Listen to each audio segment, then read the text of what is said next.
Hello and welcome to the second episode of Forging Marlin the Elite, the movie. My name is Lane and I'll be walking you through these tours of the sets that we forged for Marlin the Elite, the movie. If you haven't seen the movie, obviously there's going to be massive spoilers ahead, so don't watch this before the movie.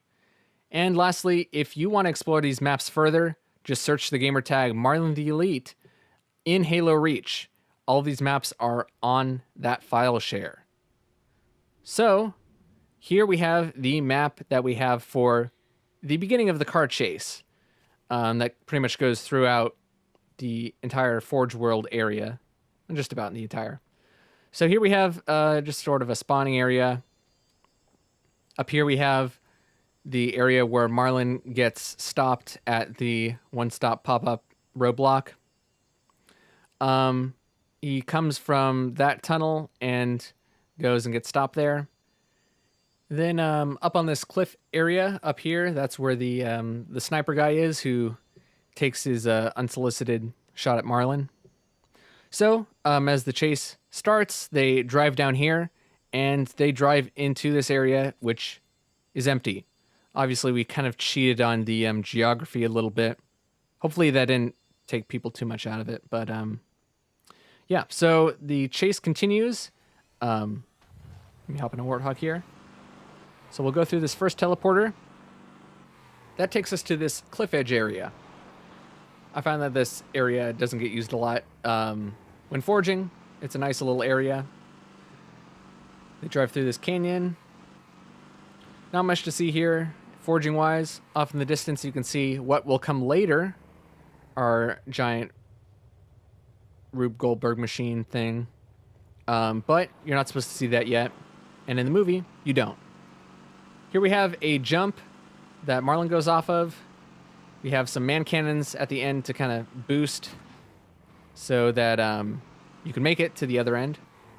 Let me get out so you can see it a little bit better. I remember when we were forging this, we'd all kind of take turns going off of it as someone else was forging it.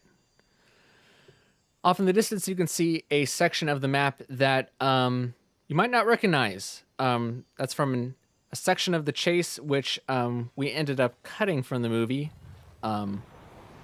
Just due to time, the chase was longer. We felt it didn't need to be as long. But now, you'll get to see this part.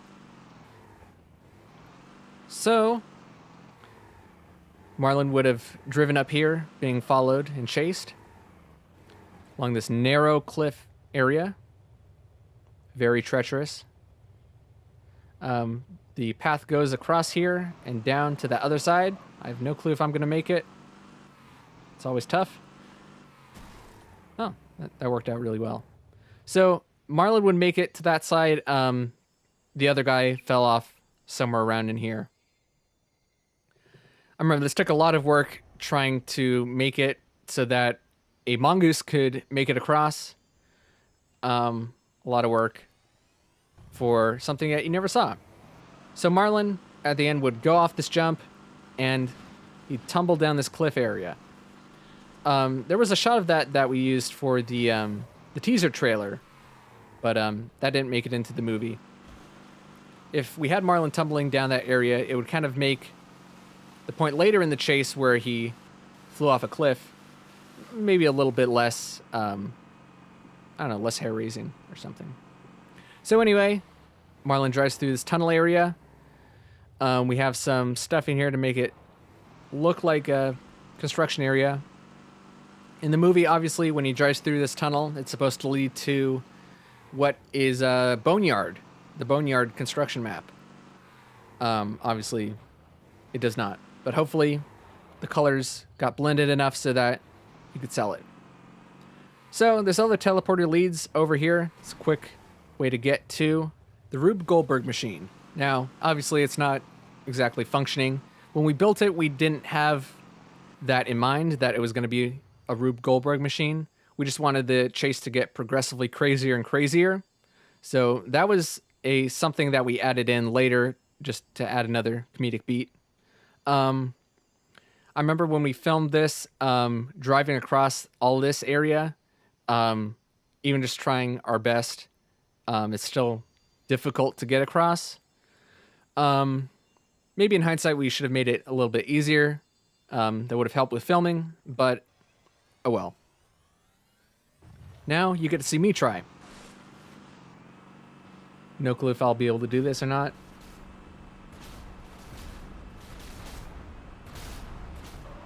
All these explosives going off around. They're all spawning and hitting those rocks. That's the chaos. Obviously, we have these kill balls shooting up. Completely dangerous. They take a guy out during the chase.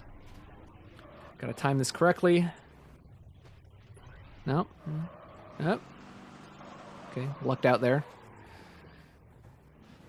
No, that's not good. Oh, this is gonna end bad. So much for that. So, Marlin goes through... Oh. Gotta watch out for that. Well, I'll just speed over here. That is the benefit of doing this in Forge mode. So over here, we have the end of the chase, where Marlin gets stopped at all these mines.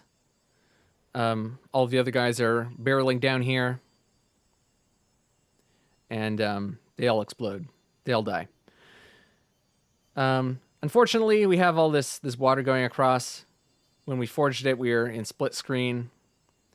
We did not know that this water was going to come up that high. That's going to come up later in the government building scene. That's probably one of my regrets when forging, is that we have that. But hopefully it doesn't detract too much from the overall experience. All right, we're done there. Let's move on to Devon Pierce's office. This is a relatively small set. Again, we use this High Ground remake. Forget what the remake name is called. There is some more to this. We originally had another scene where we had Marlin, Lemon Man, and Contswab checking in at a reception desk right here. Pretty much, they just come up, and the receptionist says, "You can go in. Devon Pierce will see you now." Ultimately, that ended up being a pretty pointless scene, so we cut it. Now we go up over here to the area where Devon has his office. I know I mentioned this in the last episode, but this map has a lot of forged pieces that are unique. So if I remember correctly, that might have been one of the reasons why we chose to make it on this map. Plus, so everything doesn't look completely gray like stuff tends to do when you make it in Forge World. We added some lights in here that obviously helps a lot. Giant apocalyptic scene going on in the background. I'm not sure if that completely fits the mood. When I was filming it, tried not to show that, but oh well. So that's going to wrap it up for this episode. Please tune in next time because we will be taking tours of the sets that we made for the government building, including the elevator shaft, and the archive room. Those are the sets that we probably worked the hardest on, so I'm looking forward to showing those to you. So, until next time, take care.